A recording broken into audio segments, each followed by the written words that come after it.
ওকে, তো গত ক্লাসের কন্টিনিউয়েশন থেকে আমরা হচ্ছে আজকে কি আলোচনা করব, photo transistor.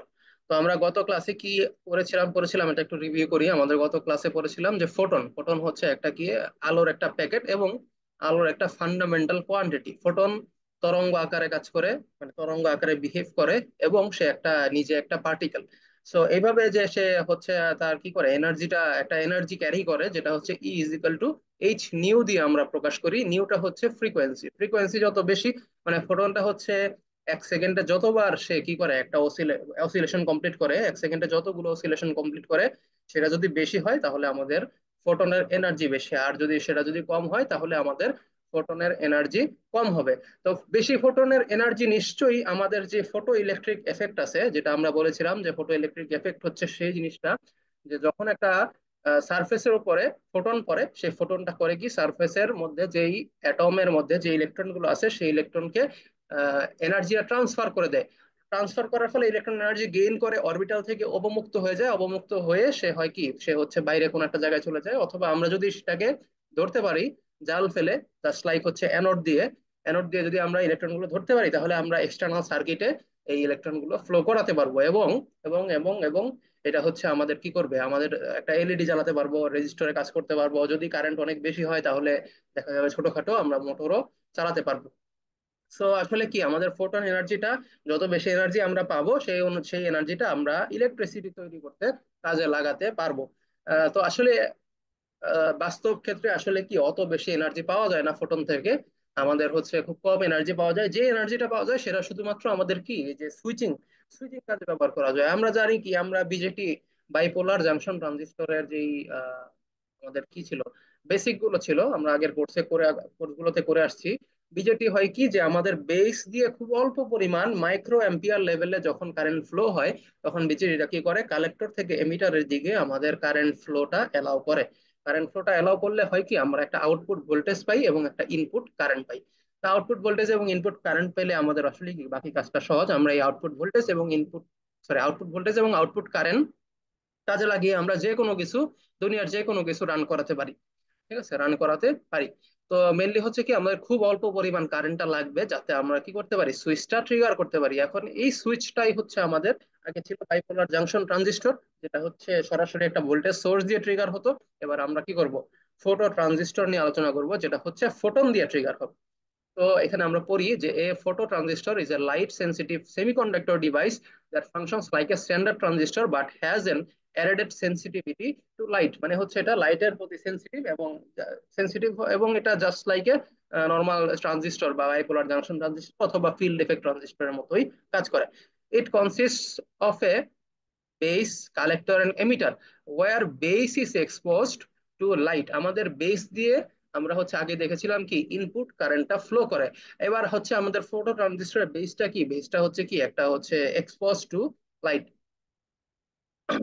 When light photons strike the base, they generate electron hole pairs, increasing the current flow from the collector to emitter, thereby amplifying the electrical signal. তার মানে হচ্ছে কি, এটা মানে বুঝছে কিনা, যে আমরা যখন বেসে আমাদের লাইটের ফোটন গুলো কালেক্ট করে, কি বলে, ফোটন গুলো স্ট্রাইক করে, তারপরে হয় কি আমাদের ইলেকট্রন হোল পেয়ার তৈরি হয়। এবং এই ইলেকট্রন হোল পেয়ারটা কি করে, আমাদের হচ্ছে বেসে কারেন্ট ফ্লো তৈরি করে, এবং এই বেসের কারেন্ট ফ্লোর কারণে আমাদের কালেক্টর থেকে এমিটারে একটা হিউজ পরিমাণ কারেন্ট ফ্লো হয়। বেসে মাইক্রো অ্যাম্পিয়ারে কারেন্ট ফ্লো হয়, আর আমাদের কালেক্টর টু এমিটারে মিলি অ্যাম্পিয়ার অথবা অ্যাম্পিয়ার লেভেলে কারেন্ট ফ্লো হয়। এখন আমরা আগে কি একটা সূত্র পড়েছিলাম কিনা, যে আমরা জানি কি, IC is equal to beta IB, মানে হচ্ছে যে আইসি পরিমাণ কালেক্টর যে কারেন্ট আছে, সেটা হচ্ছে বিটা টাইমস আইবি, মানে বেসে যে কারেন্টটা যাচ্ছে তার বিটা টাইমস। তো আমাদের ইউজুয়ালি ট্রানজিস্টরের বিটা হয়ে থাকে কত, 100, 200, 500 হয়ে থাকে। তার মানে হবে কি, যে আমাদের হচ্ছে বেসের যে কারেন্টটা আছে সেটাকে 100, 200, 500 গুণ করে আমাদের আউটপুট কারেন্টটা ফ্লো হচ্ছে। ঠিক আছে, তো এটাকে আমরা বলি হচ্ছে কি amplifying the electrical signal. This makes phototransistor useful in light detection and single signal amplification applications such as optical sensors and communication system.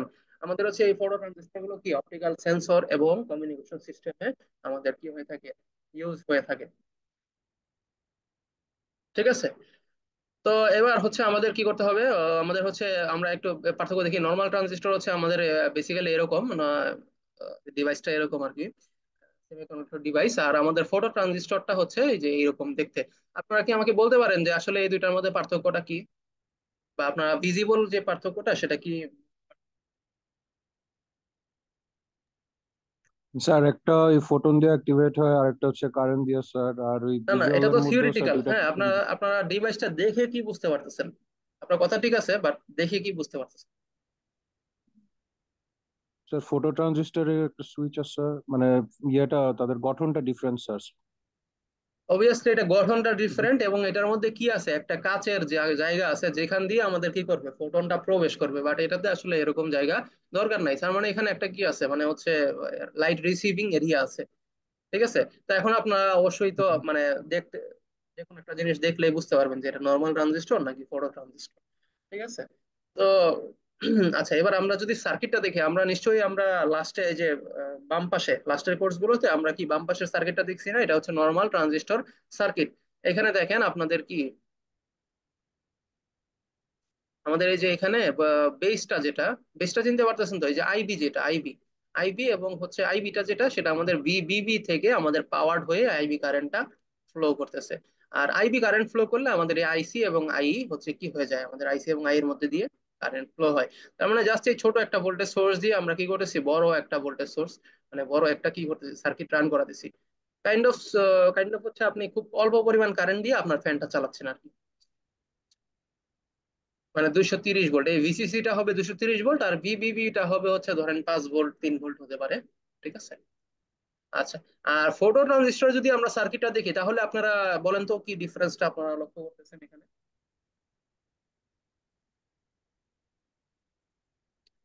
Photo ট্রানজিস্টরে কি ডিফারেন্সটা আপনারা লক্ষ্য করতেছেন?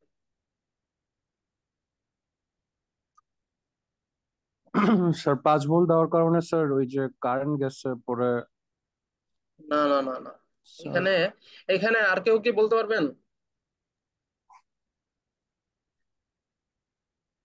স্যার বিসিসি মানে ভোল্টেজের ইটা নাই এখানে। না না না, ওরকম সবই আছে, ভিসিসিটাই এখানে 5 ভোল্ট আর কি। ঠিক আছে, 5 ভোল্টটা ভিসিসি।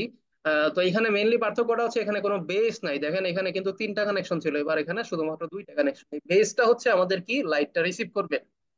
সো আর এখানে আলাদা করে কানেকশন দেওয়ার দরকার নাই, লাইটই হচ্ছে কি করবে, কারেন্ট ফ্লো করবে। আর 5 ভোল্টটা হচ্ছে বিসিসির মতোই। ঠিক আছে, তো এই দুইটা সার্কিট, সার্কিটের ডান, এই দুইটা সার্কিটের প্রত্যেকটা সার্কিটের ডান পাশের অংশ সেমই, সেমই, শুধুমাত্র বাম পাশের অংশে যে আইবি কানেকশনটা ছিল, ওই আইবি কানেকশনটা ফোটো ট্রানজিস্টরের দরকার নেই, কারণ এটা ফোটন দিয়ে কাজ করতেছে, নট ইলেকট্রন। মানে ফোটনটাই ইলেকট্রন জেনারেট করতেছে আর কি বেসিক্যালি। আচ্ছা, এবার আমরা আসবো কি আইসি ভার্সেস ভিসিই ক্যারেক্টারিস্টিক, দুইটারই আইসি ভার্সেস ভিসিই ক্যারেক্টারিস্টিক আছে। আইসি ভার্সেস ভিসিই কেন আপনারা বলতে পারেন? এটার রিজন হচ্ছে যে স্যার, আইসি হচ্ছে আমাদের আউটপুট কারেন্ট এবং ভিসিই হচ্ছে কি, আউটপুট ভোল্টেজ। তো আমরা হচ্ছে output current versus output voltage জিনিসটা যদি আমরা প্লট করি, তাহলে আমরা বুঝতে পারবো যে এই ট্রানজিস্টরটা, কোন একটা ট্রানজিস্টর, স্পেসিফিক ট্রানজিস্টরের আইসি মানে আউটপুট কারেন্ট এবং ভিসিই আউটপুট ভোল্টেজ যদি আমরা প্লট করি, তাহলে আমরা বুঝতে পারবো যে আসলে এই ট্রানজিস্টরটা কোন লেভেল থেকে কোন লেভেল পর্যন্ত রান করতে পারে, তার হচ্ছে কি বলে লিমিট কতটুকু, তার হচ্ছে লিমিট কতটুকু। তো এই এই জিনিসটাকে বলা হয় যে কি বলে, এই কার্ভ গুলোকে বলা হয় কি, আমাদের হচ্ছে কি আইসি ভার্সেস ভিসিই, অথবা output voltage, output current versus output voltage curve. এবং এই যে কালো লাইনটা দেখতেছেন, এটাকে বলা হয় কি DC load line. DC load line, তার মানে যে কোনো একটা এ- এই যে 0 মাইক্রো অ্যাম্পিয়ার, 10 অ্যাম্পিয়ার, যে কোনো একটার জন্য আমাদের এই লাইন বরাবর হচ্ছে কি করবে, আমাদের এই যে ইয়াটা কাজ করবে। এটার আমরা অ্যাপ্লিকেশনটা একটু পরে দেখবো। ঠিক আছে, আপাতত এটা বুঝে নেন যে এটা হচ্ছে কি আমাদের DC load line, DC load line. আর এই যে এইগুলো কি, এই যে আইবি, যেগুলো 0 মাইক্রো অ্যাম্পিয়ার, এগুলো হচ্ছে কি যে আমরা যখন ল্যাবে টেস্টিং করি একটা ট্রানজিস্টরকে, ডিফারেন্ট এই যে আইবি এর ডিফারেন্ট ভ্যালুর জন্য, আইবি ইজিক্যাল টু 0 মাইক্রো অ্যাম্পিয়ারের জন্য এই লাইনটা আমরা পাচ্ছি। ঠিক আছে, current versus output, current versus output voltage যদি আমরা প্লট করি, তাহলে এই লাইনটা পাবো। আবার 10 অ্যাম্পিয়ার হলে একটু উপরে লাইন, 20 অ্যাম্পিয়ার হলে একটু উপরে লাইন, 30 অ্যাম্পিয়ার হলে একটু উপরে লাইন, এভাবে এভাবে বিভিন্ন আইবি এর বিভিন্ন লেভেলের জন্য আমরা এটা প্লট করতে পারি। তাহলে আইসি এর জন্য আসলে কি করবো, আমার তো আইসি তো আসলে কোনো আইবি নাই, সেক্ষেত্রে আমরা আইসি এর জন্য কি জিনিসটা প্লট করবো? গেস করেন তো চিত্রটা দেখে কেউ।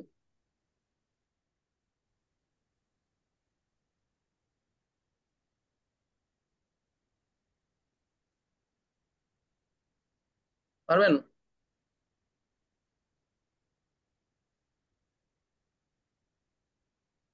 আচ্ছা আমি বলি, আইসি এর জন্য আসলে এবার তো আর ইনপুট কারেন্ট সেইভাবে নাই, আইবি নাই, বেস কারেন্ট নাই। এবার আছে কি, বেসে কতটুকু ফোটন পড়তেছে। আমরা এই জিনিসটাকে, সেম আইবিটাকে এভাবে রিপ্লেস করছি যে বেসের পার সেন্টিমিটার স্কোয়ার ক্ষেত্রফলে, বেসের পার সেন্টিমিটার স্কোয়ার ক্ষেত্রফলে কত পাওয়ারের বা কত এনার্জির ফোটন পড়তেছে। তো যদি আমাদের এই যে কোনো ফোটনই না পড়ে, অলমোস্ট মানে হচ্ছে জিরো ফোটন, বা যেটাকে বলি কি আমরা অন্ধকার অবস্থা, অন্ধকার অবস্থায় কি কোনো ফোটন নাই আমাদের, রুম অন্ধকার হলে কোনো ফোটন নাই, আমরা কিছুই দেখতে পারি না। তো সেটাকে বলা হয় কি ডার্ক কারেন্ট। সেই অবস্থায় অল্প কিছু কারেন্ট ফ্লো হয়, সেটাকে বলা হয় ডার্ক কারেন্ট। তারপরে যদি আমরা এরকম ই করি, এরকম সিচুয়েশন আমরা দেখতে পাই যে আমাদের কি হয়, এই যে বেসটাতে আমাদের যে কি বলে, ফটো ট্রানজিস্টরের যে বেসটাতে, সেটা প্রতি একক ক্ষেত্রফলে 10 মিলি ওয়াটের পরিমাণ ফোটন রিসিভ করতেছে। তাহলে আমাদের এই যে এরকম কার্ভ হবে, 20 মিলি ওয়াট হলে এরকম কার্ভ হবে, 30 মিলি ওয়াট হলে এরকম কার্ভ হবে। আস্তে আস্তে যত বেশি আমাদের কি হবে, যত বেশি যত বেশি মিলিওয়াট বাড়বে পার ক্ষেত্রফলে, আমাদের হচ্ছে কি হবে, এই যে আউটপুট কারেন্টের মানটা আস্তে আস্তে বাড়বে। ঠিক আছে, আচ্ছা এবার আমরা এই দুইটা বুঝছি তো অবশ্যই, তাহলে আমরা নেক্সট এর ইয়াতে যাই। Photo transistor work exactly like normal transistor, so we can do DC load and line analysis, যেটা বললাম, just like a normal transistor. আমরা এখন এই যে এই ডান পাশের যে চিত্রটা, এটার মধ্যেও কি করতে পারি, ডিসি লোড লাইন অ্যানালাইসিস করতে পারি। Only difference is that for normal transistor, our output current versus output voltage is dictated by base currents, and for phototransistors it is dictated by incident light power. এই যে এটা হচ্ছে micro অ্যাম্পিয়ারে base current, এবং এটা হচ্ছে কি incident light তো আমি পাওয়ার। পেজ নাম্বার দিয়ে দিছি, তো আমাদের টোটাল 13টা স্লাইড, মানে 13টা পেজ। এখন ওই ইনস্ট্রাকশন ওয়াইজ যার যে পেজটা আসলো সে। ওকে, তো আমরা হচ্ছে নেক্সটে যাচ্ছি। নেক্সট হচ্ছে একটা এক্সাম্পল আছে, এক্সাম্পল 1। এখানে বলা হয়েছে কি যে consider A photo transistor circuit with a supply voltage of 20 volt. আমাদের একটা ফোটো ট্রানজিস্টর সার্কিট আছে বামে, যেটার সাপ্লাই ভোল্টেজ হচ্ছে 20 ভোল্ট। তাহলে আমরা কি বলতে পারেন যে আসলে এখানে কোন প্যারামিটারটার মান হচ্ছে 20 ভোল্ট?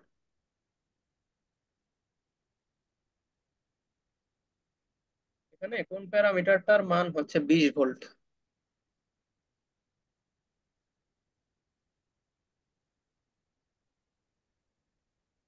বলেন, কেউ একজন বলেন।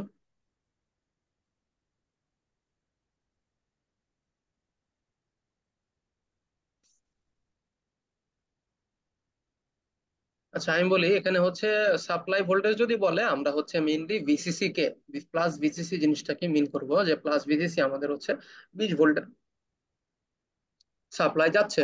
And a collector load resistance of 4 kilo ohm. Collector load resistance মানে হচ্ছে এই যে আরসি, আরসি মানে কালেক্টরের যে রেজিস্ট্যান্স, এটা বলা আছে 4 kilo ohm. Construct the DC load line using the graph. এই যে এখানে যে ডান পাশে যে গ্রাফটা দেওয়া আছে, এটা দিয়ে, এটা থেকে আমাদের ডিসি লোড লাইনটা কনস্ট্রাক্ট করতে হবে।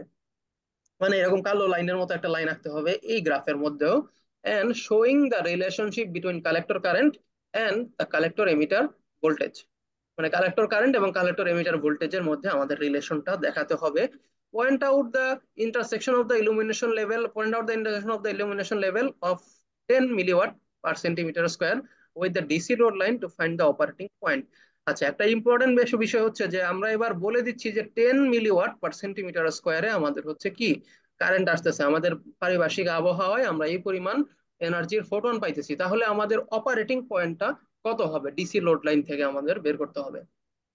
ক্যালকুলেট, সেটা হচ্ছে মেইনলি হচ্ছে আমাদের ডিসি লোড লাইনটা টেন টেন মিলি ওয়াটটাকে যেই বিন্দুতে ইন্টারসেকশন করতেছে, সেই বিন্দুটাই হবে আমাদের কি অপারেটিং পয়েন্ট।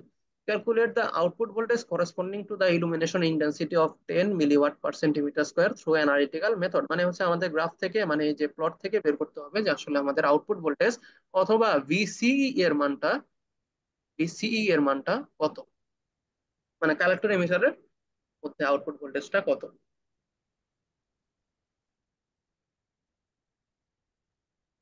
ঠিক আছে, তো আমরা আনসার শুরু করি। Here we have VCC is equal two 10 volt, মানে ইনপুট সাপ্লাই ভোল্টেজ যেটা, সেটা হচ্ছে 10 ভোল্ট।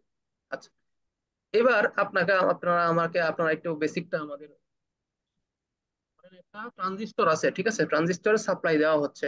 এখন এই কালেক্টর বিন্দুতে, এই যে কালেক্টর বিন্দুটা আছে, ঠিক আছে, কালেক্টর, এটা তো কালেক্টর তাই না, কালেক্টর বিন্দুটা আছে। তো এই কালেক্টর বিন্দুতে আমাদের ভোল্টেজটা কত হবে? এখানে বলা আছে কত, 20 আছে, 20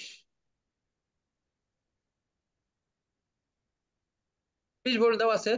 তো কালেক্টর ভোল্টেজটা হবে আমাদের ততটুকু ভোল্টেজ যে এই 20 থেকে রেজিস্টর যতটুকু ড্রপ হবে, মানে রেজিস্টর যতটুকু ভোল্টেজ নিয়ে নিবে, তার থেকে ওটা বাদ দিয়ে আমাদের যতটুকু থাকবে সেটাই হবে কি আমাদের কালেক্টর ভোল্টেজ। মানে ধরেন যে এখানে 20 ভোল্ট আমি সাপ্লাই দিচ্ছি, আমার 20 ভোল্ট থেকে, 20 ভোল্ট থেকে আমাদের রেজিস্টরটা 5 ভোল্ট খেয়ে নিচ্ছে, মানে রেজিস্টরটা 5 ভোল্ট ইউজ করে ফেলতেছে, তাপ আকারে বের করে দিচ্ছে। এটাকে আমরা কি ওহমের সূত্র দিয়ে বলতে পারি যে V is equal two IRC, ICRC বলতে পারি, যে কালেক্টর কারেন্ট ইনটু রেজিস্টর এর মান হচ্ছে যতটুকু রেজিস্টর অ্যাক্রসে ভোল্টেজ ড্রপ হচ্ছে। তো 5 ভোল্ট যদি ড্রপ হয়ে যায়, 5 ভোল্ট ড্রপ হয়ে গেলে আমাদের কত থাকবে? আমাদের এখানে বিসি এর মান হবে কত, 15 ভোল্ট, 15 ভোল্ট হয়ে যাবে। তো তার মানে রেজিস্টর বাদ দিয়ে আমাদের যতটুকু ভোল্টেজ থাকবে সেটাই হবে কি আমাদের হচ্ছে,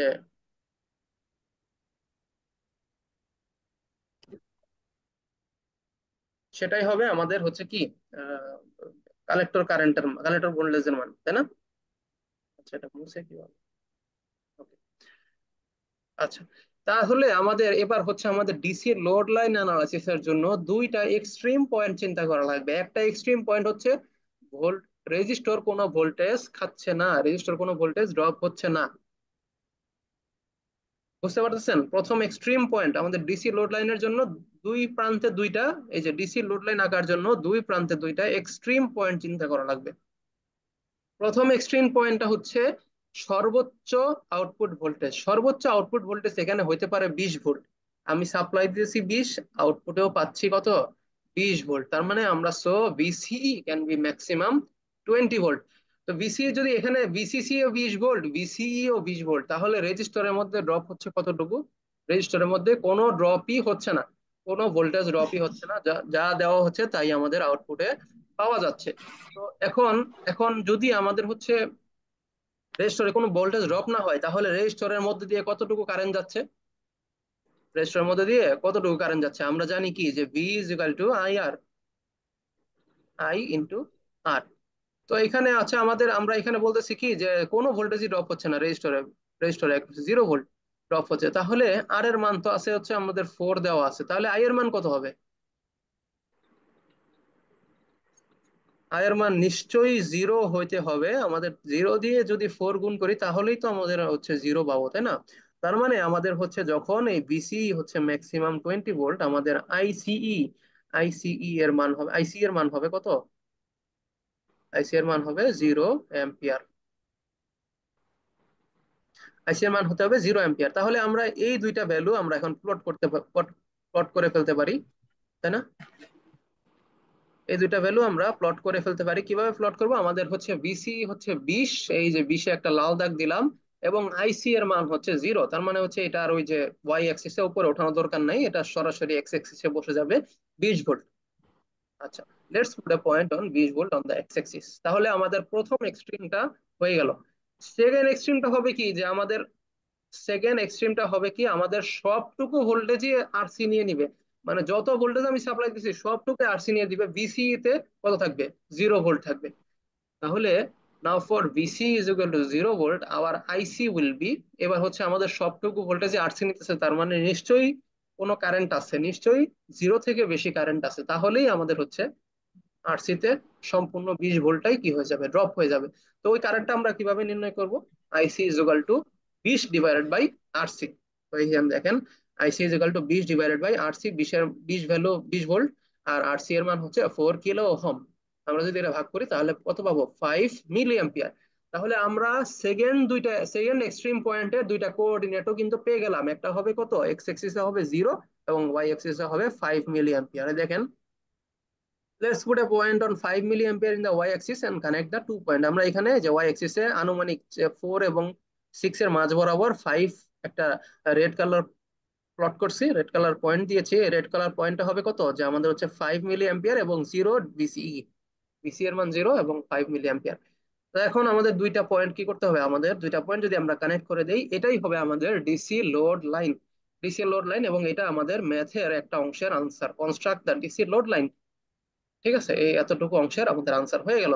এরপর আমাদের point out the intersection of the, আমাদের ইন্টারসেকশনটা পয়েন্ট করতে হবে 10 মিলিওয়াট/সেন্টিমিটার স্কোয়ার এই লাইনের সাপেক্ষে।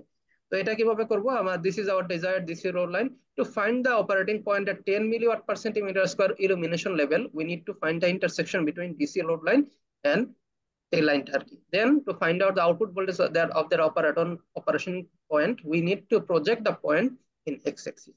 তার মানে এখন এই যে বরাবর যে ইন্টারসেকশনটা আছে লাল কালার এবং 10 মিলিওয়াট/সেন্টিমিটার স্কোয়ার নীল কালারের লাইনটা, ওটাই হবে আমাদের অপারেটিং পয়েন্ট। এবং ওই অপারেটিং পয়েন্ট থেকে আমরা, অপারেটিং পয়েন্ট বলতে কি মানে হচ্ছে নর্মালি এই 10 মিলিওয়াট আলো পড়লে সে হচ্ছে এই বিন্দুতে এই পরিমাণ বিসিই এবং এই পরিমাণ আইসি জেনারেট করবে। তো আমরা দেখেন এই যে অপারেটিং পয়েন্ট আমরা পিঙ্ক কালার দিয়ে রিপ্রেজেন্ট করেছি, এবং এটাকে যদি আমরা হচ্ছে এক্স অ্যাক্সিস বরাবর প্রজেকশন করি মানে লম্ব আঁকি, তাহলে এই যে বিসিই এর মানটা আমরা পেয়ে যাব। তো এখন আমার আমার খালি চোখে দেখে মনে হচ্ছে 10 থেকে 15-র মাঝে, তার মানে মাঝখান বরাবর হবে কত, 12.5। আর মাঝখান থেকে একটু এদিকে তার মানে হবে আমার আমার কাছে মনে হচ্ছে 11.5 ভোল্ট। এখন আপনার কাছে যদি মনে হয় 11, তাহলে আপনি 11 লিখবেন, ওইটাই হবে আমাদের কি আনসার। বাট আবার 13 লিখে দিয়েন না, 13 কিন্তু রাইট আনসার হবে না, কারণ 13টা হয়ে যাবে এই পাশে। আবার 10 লিখে দিয়েন না, 10ও কিন্তু আমাদের আনসার হবে না। এখানে 11 থেকে 11.5 যদি আপনি লেখেন, তাহলে ওইটা আনসার বলা যাবে। তাহলে আমাদের এই যে আমরা অপারেটিং পয়েন্টটা নির্ণয় করলাম পিঙ্ক কালার দিয়ে, এটা হচ্ছে আমাদের আরেকটা অংশের আনসার। এই যে কি point out the intersection to find the operating point. আর ফাইনালি হচ্ছে আমাদের যে প্রজেকশনটা এক্স অ্যাক্সিস বরাবর, আমরা যে লম্ব আঁকলাম এক্স অ্যাক্সিস এর উপর, ওইটাই হবে আমাদের কি final output voltage for 10 milliwatt centimetre square illumination. তাহলে এই ম্যাথটা বুঝতে পারছি আমরা, খুব ইজি ম্যাথ। আমরা এর আগে বিজেটিতেও এই ধরনের ম্যাথ করে ফেলার কথা। ওকে, আমরা সেকেন্ড ম্যাথটাতে যাই। এখানে বলা আছে কি যে in a testing lab the A photo transistor circuit is tasted under different illumination level. মানে হচ্ছে এবার আমরা একটা টেস্টিং ল্যাবে একটা ফটো ট্রানজিস্টর কে টেস্ট করছে বিভিন্ন ইলুমিনেশন দিয়ে। আমরা কখনো 0 ইলুমিনেশন লেভেল 0 ওয়াট/মিটার স্কোয়ার, এবার আগে ছিল মিলিওয়াট/সেন্টিমিটার স্কোয়ার এবং ওয়াট/মিটার স্কোয়ার। 0, 100, 200, 300, 400 যখন আমরা দিচ্ছি, দিয়ে আমরা শুধুমাত্র আউটপুট ভোল্টেজ এবং আউটপুট কারেন্ট মানে হচ্ছে বিসিই এবং আইসিটা মেজার করতেছি। বিসিই মেজার করে দেখতেছি 20 ভোল্ট আসছে 0-র জন্য, 100-র জন্য 17, 200-র জন্য 14। এরপরে আউটপুট কারেন্ট আইসি এর মান 0.75, 1.5, 3.25, এভাবে বিভিন্ন একটা ডাটা পেয়েছি। তো আমাদের হচ্ছে এবার কোশ্চেনটা করছে কি, why does the output voltage decrease with increasing illumination power of light in a phototransistor? বলেছে কি যে কেন আমাদের আউটপুট ভোল্টেজটা, এই যে দেখেন আউটপুট ভোল্টেজ 20 থেকে 4.9-এ নেমে গেছে আমাদের, মানে ইলুমিনেশন লেভেল বাড়ানোর পরে আউটপুট ভোল্টেজটা ডাউন হয়ে গেছে, এটার কারণটা কি, কেউ কি বলতে পারবেন?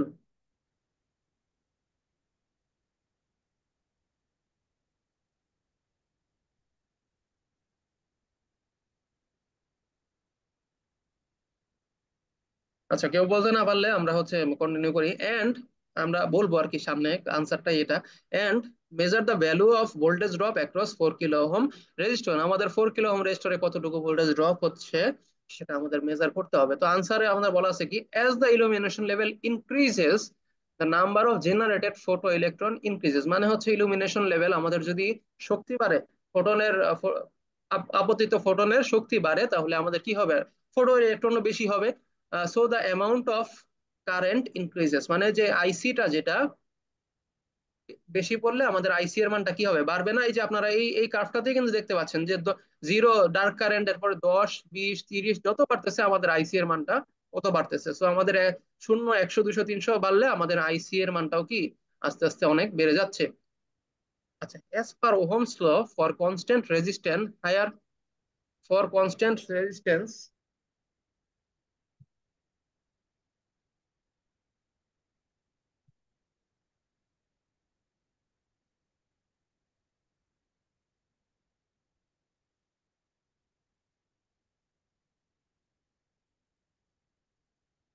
হ্যাঁ sorry, for as per Ohm's law for constant resistance higher current results in a higher voltage drop across the resistor. So আমাদের যদি কালেক্টর দিয়ে বেশি পরিমাণ কারেন্ট ফ্লো হয়, তাহলে ইউজুয়ালি আমাদের কি হবে, এই যে এই সার্কিটটা দেখেন, আমাদের কালেক্টর দিয়ে যদি বেশি কারেন্ট ফ্লো হয়, আমাদের যে যেটা বলেছিলাম যে রেজিস্টরের মধ্যে দিয়ে বেশি পরিমাণ ভোল্টেজ ড্রপ হবে। তার মানে হচ্ছে এখানে 20 থাকলে যত বেশি কারেন্ট বাড়বে, আমাদের 20 থেকে আমরা ফাইনালি সেইটা যত ভোল্টেজটা ওটা কম পাবো কালেক্টর। তাই তো হওয়া উচিত।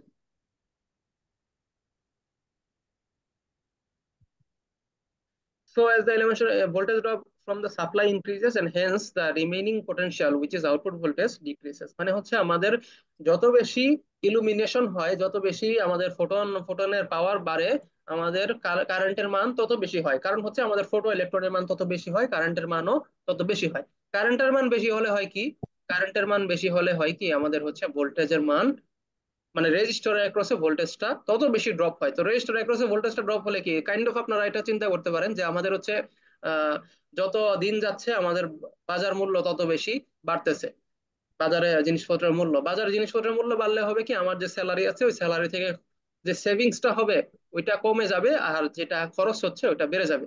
তো আমাদের এখানে সেম জিনিস, যে যত বেশি আমাদের ইলুমিনেশন লেভেল বাড়তেছে, আউটপুট কারেন্টও বাড়তেছে, আমাদের খরচটা রেজিস্টার খরচটাও বাড়তেছে, বাট ফাইনালি যে আউটপুট ভোল্টেজের যে সেভিংসটা ওটা আমাদের কমে আসতেছে। তো এখন আমরা কি করব, আমাদের এটা ফার্স্টের অংশের আনসার শেষ, যেটা থিওরিটিক্যাল কোশ্চেন। সেকেন্ড অংশের আনসার হচ্ছে and measure the value of the voltage drop across 4 kilo ohm resistor. Now if we measure the resistor across connected resistor is connected, the voltage drop can be measured as such. দেখেন এখানে আমাদের প্রথম পয়েন্টটা হচ্ছে important, zero illumination level, মানে কোনো illumination নাই। Zero illumination যদি হয় আমাদের কোনো কারেন্ট তৈরি হবে না, কোনো কারেন্ট যদি তৈরি না হয় আমাদের রেজিস্টরের অ্যাক্রসে ভোল্টেজ ড্রপ কত হবে, জিরো হবে। তার মানে সরাসরি যত ভোল্টেজ দিচ্ছিলাম তত ভোল্টেজই আমাদের আউটপুটে পাওয়া যাবে। তার মানে আমরা এই জিনিসটাকে বলতে পারি জিরো, জিরো ইলুমিনেশন লেভেলে জিরো কারেন্টে আমাদের হচ্ছে এটাকে বলা হয় ভিসিসি। ভিসিসি, তাহলে voltage drop across 4 kilo ohm, এটা হবে 0 ভোল্ট। আচ্ছা, পরবর্তীতে ইলুমিনেশন বাড়লে কিছু কারেন্ট হয়েছে, কিছু কারেন্ট হওয়ার পর আমরা আউটপুট 7 পাচ্ছি। তার মানে 20 থেকে যতটুকু 20 থেকে পাচ্ছি 7, আমাদের 20 থেকে সেভিং হচ্ছে 7, তাহলে খরচ হয়েছে কত, voltage drop across resistance 20 minus 17, 3 volt. এবার 20 থেকে আমাদের সেভিং হচ্ছে 14, তাহলে খরচ হচ্ছে কত, 20 মাইনাস 14, 6। 20 থেকে খরচ হচ্ছে 7.1, সরি 20 থেকে সেভিংস হচ্ছে 7.1, আমাদের খরচ হচ্ছে কত, 12.9। 20 থেকে সেভিংস আছে 4.9, তাহলে আমাদের রেজিস্টারের খরচ হচ্ছে কত, 20 মাইনাস 4.9 ইজ ইকুয়াল টু 15.1। বুঝে গেছে ম্যাথটা? তাহলে এই যে এই কলামটা পুরোটাই হচ্ছে আমাদের কি আনসার, এই যে এই voltage drop across resistance 4 kilo ohm resistance, এই কলামটা পুরোটাই আমাদের হচ্ছে ম্যাথের সেকেন্ড পার্টের আনসার। ঠিক আছে। আচ্ছা, এখন আরেকটা লাস্ট একটা টপিক আছে যেটা ম্যাগনেটিক টেপ রেকর্ডার। এটা খুবই ছোট, স্যার হয়তো আপনাদেরকে কি করে কভার করে গেছে। এখন আমি কি এটা এখন কভার করব নাকি নেক্সট ক্লাসে আরেকটা, মানে কি বলে, এই মিটিংটা শেষ হলে আবার কভার করব? স্যার যেহেতু আছে স্যার একটু দেখায় দেন স্যার আপনি আপনার মতো করে স্যার। আচ্ছা হ্যাঁ, এটা যেহেতু এটা খুবই সহজ, এখানে খুব বেশি কি বলে কমপ্লেক্সিটি নাই, আমি একটু দ্রুত দেখাই দিই জিনিসটা, নয়তো আবার মিটিংটা ক্লোজ করে আবার মিটিং এ ঢুকতে হবে আর কি। ম্যাগনেটিক টেপ রেকর্ডার, আমরা কিন্তু Faraday's law of electromagnetic induction পড়ছি, যে কোনো একটা কয়েলের মধ্য দিয়ে আমরা যদি তড়িৎ প্রবাহ করি আমাদের কি হয়, ম্যাগনেটিক ফিল্ড এবং ম্যাগনেটিক ফ্লাক্স ইনডিউসড হয়। তো ম্যাগনেটিক ফিল্ড এবং ম্যাগনেটিক ফ্লাক্স ইনডিউসড হলে আমরা কি করতাম, আমরা ওইটা আরেকটা তারের মধ্যে দিয়ে কারেন্ট ফ্লো করতে ইউজ করতাম। বাট এইখানে ম্যাগনেটিক টেপ রেকর্ডারের পার্থক্যটা এতটুকুই, আমরা হচ্ছে ম্যাগনেটিক ফিল্ড তো তৈরি করছি বাট ওটা তারের মধ্যে দিয়ে কারেন্ট ফ্লো করব না, বরং একটা ম্যাগনেটিক টেপ, যেটা ম্যাগনেটিক টেপের যেই আমাদের হচ্ছে কি বলে ডাইপোল গুলো আছে, ঠিক আছে, ডাইপোল গুলো আছে, ওই ডাইপোল গুলোকে একটা নির্দিষ্ট আকারে সজ্জিত করে ফেলবো, নির্দিষ্ট আকারে সজ্জিত করে ইনফরমেশনটা আমরা হচ্ছে কি করব, ওই ডাইপোলের মধ্যে জমা রাখবো। তো জমা রাখলে পরবর্তীতে আমরা করব কি, আবার সেম কাজটা অপোজিট করব, যে আমরা যখন এই ম্যাগনেটিক কি বলে ডাইপোল গুলো, সজ্জিত ম্যাগনেটিক ডাইপোল গুলো আরেকটা হেডের মধ্যে দিয়ে, প্লেব্যাক হেডের মধ্যে দিয়ে চালনা করব, তখন প্লেব্যাক হেডের মধ্যে আরেকটা signal, Faraday's law of electromagnetic induction অনুযায়ী ম্যাগনেটিক ফিল্ড ইনডিউস হবে, এবং আমাদের যে অ্যাসোসিয়েট তারগুলো আছে ওই তারের মধ্যে দিয়ে আবার কারেন্ট ফ্লো হবে। আমরা যদি দেখি magnetic tape recorder works in the following principle: recording electrical signal of a certain frequency sent to the coil surrounding the tape head, tape হেডের মধ্যে দিয়ে ইলেকট্রিক্যাল সিগন্যাল দেওয়া হচ্ছে। which includes a magnetic field near the path of the tape. Due to magnetic field, the magnetic emulsion on the tape gets organized to a decodable orientation. মানে হচ্ছে এই যে দেখেন উল্টাপাল্টা ম্যাগনেটিক ইমালশন ছিল, dipole গুলো ছিল, সে হয় কি যে একটা ডিকোডেবল অবস্থায় চলে আসে as per the frequency of the signal. আর প্লেব্যাক হেডে হয় কি আমাদের opposite magnetisation occurs during playback. Organised magnetic emulsion creates a magnetic field while moving near the playback head. The playback head core carries the magnetic field to the coil. মানে হচ্ছে এই যে সজ্জিত অবস্থায় আছে, সজ্জিতটা সে একটা ইলেকট্রিক ফিল্ড তৈরি করে, ওইটা আমাদের যে প্লেব্যাক হেডের যে কারেন্টের তারগুলো আছে ওই কারেন্টের তারে কি করে আমাদের ফ্লাক্স তৈরি করে এবং একটা আউটপুট সিগন্যাল তৈরি করে। তো সেম জিনিসটা ভাইস ভার্সা ভাবে হচ্ছে আমাদের রেকর্ডিং হেড এবং প্লেব্যাক হেডে। Playback head core carries the magnetic field to the coil, which translates the signal into the electrical output of the frequency as per the densities of the magnetic density of the tape. আচ্ছা, আরেকটা ব্যাপার আছে, আপনাদের question আসতে পারে যে pulse duration modulation জিনিসটা কিভাবে করে। এখন আমাদের যে সিগন্যাল, ম্যাগনেটিক সিগন্যালটা আছে, এটা কি কি করতে হবে আমাদের, ডিকোড করতে হবে না? ডিকোড করতে হবে। তো এটা ইউজ করে কি পালস ডিউরেশন মডুলেশন টেকনিক বা পিডিএম টেকনিক। তো এই জিনিসটা কি, দেখেন এই যে সময়ের সাপেক্ষে আপনার যদি ম্যাগনেটিক ইমালশন গুলো যে আছে, ম্যাগনেটিক ইমালশন গুলো, এটা তো একটা গ্যাপে গ্যাপে আছে তাই না, গ্যাপে গ্যাপে গ্যাপে গ্যাপে করে আপনার জিনিসটা ডিকোড করা হচ্ছে। দেখা গেল কি যে আহ, একটা অংশে ম্যাগনেটিক টেপের একটা অংশে আমাদের অনেকক্ষণ ধরে ম্যাগনেটিক ফিল্ডটা আছে, অনেকক্ষণ ধরে ম্যাগনেটিক ফিল্ডটা আছে, ঠিক আছে, ধরেন যে 2 সেকেন্ড ধরে 5 সেকেন্ড ধরে ম্যাগনেটিক ফিল্ডটা আছে। তাহলে আপনি বুঝবেন কি যে আমাদের ওই অংশটুকুতে আমাদের সিঙ্গার যে আছে, সিঙ্গারের ভয়েসের অ্যাম্পলিটিউডটা মানে ভয়েসটা কি হচ্ছে, রেইস হচ্ছে, সে জোরে গান গাচ্ছে। আবার দেখা যাচ্ছে কি যে একটু পর পর আছে, যেমন 1 সেকেন্ড করে আছে, তারপর 2 সেকেন্ড করে আবার 1 সেকেন্ড করে আছে। তার মানে আসলে কি যে তার ভয়েসটা কি আছে, কন্টিনিউয়াসলি যাচ্ছে। তার মানে যত বেশি ডিউরেশন ধরে, পালস ডিউরেশন মডুলেশন হচ্ছে যত বেশি ডিউরেশন ধরে আমাদের পালসটা আছে, সিঙ্গারের অ্যাম্পলিটিউড তত বেশি বৃদ্ধি পাচ্ছে। আর যদি পালসটা খুব কম সময় ধরে হয়, খুব কম সময় ধরে হলে কি হবে, আমাদের অ্যাম্পলিটিউডটা কম হবে। বুঝে গেছে? এই যে দেখেন আমাদের এই যে এখানে দেখেন প্রথম থেকে শুরু করেন, এইটা একটু মোটা, তার মানে হচ্ছে আমাদের এইটা ইনক্রিজটা কত হয়েছে, একটু বেশি হয়েছে না, এটা আরেকটু আরেকটু চিকন, ইনক্রিজটা কম হয়েছে, এবং ফাইনালি এটা খুবই কম চিকন, তার মানে ওই লেভেল থেকে ইনক্রিজটা আরেকটু কম হয়েছে। তো সেম ভাবে হচ্ছে আমরা কি করতে পারি, আমরা যে ম্যাগনেটিক ফিল্ডের ডিউরেশনটা আছে, যত ডিউরেশন ধরে সে ম্যাগনেটিক ফিল্ড দেয়, ওই অনুযায়ী আমরা কি করতে পারি, আমরা হচ্ছে সিঙ্গারের ভয়েসের লেভেল আমরা হচ্ছে কি করতে পারি, কন্ট্রোল করতে পারি। এছাড়া আমরা ফ্রিকোয়েন্সিটাও কন্ট্রোল করতে পারি, যত ফ্রিকোয়েন্টলি আমাদের কি হয় এই চেঞ্জ গুলো হয়, সেই অনুযায়ী আমরা সিঙ্গারটা কি মেল না ফিমেল, ফিমেল ভয়েস না মেল ভয়েস, এগুলো হচ্ছে আমরা রেকর্ড করতে পারি। আচ্ছা, এবার আসি ম্যাথে। এখানে খুবই সিম্পল টাইপের ম্যাথ আছে। এটা হচ্ছে কি যে এক্সাম্পল, এটা হয়তো স্যার আপনাদের পড়িয়ে গেছে, তারপর আমি বলি। If a gap of a tape recorder is 6.25 micrometre, মানে হচ্ছে আমাদের এই যে হেডের মাঝে গ্যাপটা, যেটা এই হেডের মাঝে গ্যাপটা, ঠিক আছে, এই যে দেখেন একটা গ্যাপ আছে, রাউন্ড কয়েলের মাঝে একটা গ্যাপ আছে of 6.25 micrometer. Determine the speed of the tape recorder so to have a satisfactory response at 50 kilohertz. Assume that recorded wavelength must be greater than 2.5 times of the gap of the recorder. তাহলে আমরা রেকর্ডের ওয়েভলেন্থকে আমরা কি করতে পারি, 2.5 into হচ্ছে gap, এটা যদি আমরা গুণ করি তাহলে পাবো আমরা রেকর্ডের ওয়েভলেন্থ, মানে কত ওয়েভলেন্থে আমাদের কি হচ্ছে, একটা ওয়েভলেন্থে কত কত দূরত্ব আর কি, এটা পাচ্ছি। মানে এটা হচ্ছে মেনলি একটা ওয়েভলেন্থ কত দূরত্ব, হ্যাঁ। আর speed of the tape recorder তাহলে হবে কি, আমাদের ফ্রিকোয়েন্সিটা, যত ফ্রিকোয়েন্সিতে রেসপন্স চাই ওই ফ্রিকোয়েন্সির সাথে ওয়েভলেন্থ গুণ করলে আমরা পাবো কি, আমরা হচ্ছে মিটার পার সেকেন্ডে আমাদের হচ্ছে স্পিডটা পেয়ে যাবো। তার মানে 78 মিটার পার সেকেন্ডে যদি আমরা টেপ রেকর্ডারটা রান করাই, তাহলে আমরা হচ্ছে এই ওয়েভলেন্থে গানটা শুনতে পাবো। সেম ম্যাথ হচ্ছে এখানেও আছে, জাস্ট হচ্ছে আমাদের ভ্যালু গুলো চেঞ্জ। এখানে হচ্ছে 5.5 টাইমস দা গ্যাপ, তার মানে হচ্ছে আমাদের ওয়েভ লেন্থ বের করার জন্য 5.5 কে 9.25 দিয়ে গুণ করতে হবে। গুণ গুণ করার পরে আমরা যত ফ্রিকোয়েন্সিতে আমাদের রেসপন্সটা রেকর্ড করতে চাই বা শুনতে চাই, ওই ফ্রিকোয়েন্সিটা আমাদের আমরা যদি ওয়েভ লেন্থের সাথে গুণ করি, তাহলে আমরা ফাইনালি আমাদের টেপ রেকর্ডারের স্পিডটা পেয়ে যাব। তার মানে টেপ রেকর্ডারটা হচ্ছে মেইনলি বেশি বেশি স্পিডে যদি চলে তাহলে আমাদের ফ্রিকোয়েন্সিটাও বেশি হবে। ফ্রিকোয়েন্সি বেশি হলে কি আমাদের হচ্ছে মহিলা মানে মেয়ে সিঙ্গারের আওয়াজ শুনতে পাবো। আর যদি আমরা আস্তে আস্তে চলে তাহলে কি পাবো, কম ফ্রিকোয়েন্সিতে পাবো। আর কম ফ্রিকোয়েন্সিতে পেলে এটা পুরুষদের আওয়াজ আমরা বলতে পারি। ঠিক আছে? তো এই ম্যাথ গুলো করবেন, এই ম্যাথ গুলো আসলে ইম্পর্টেন্ট এর বাইরে। আসার চান্স দেখি না। ঠিক আছে, আচ্ছা আমরা রেকর্ডিংটা স্টপ করি।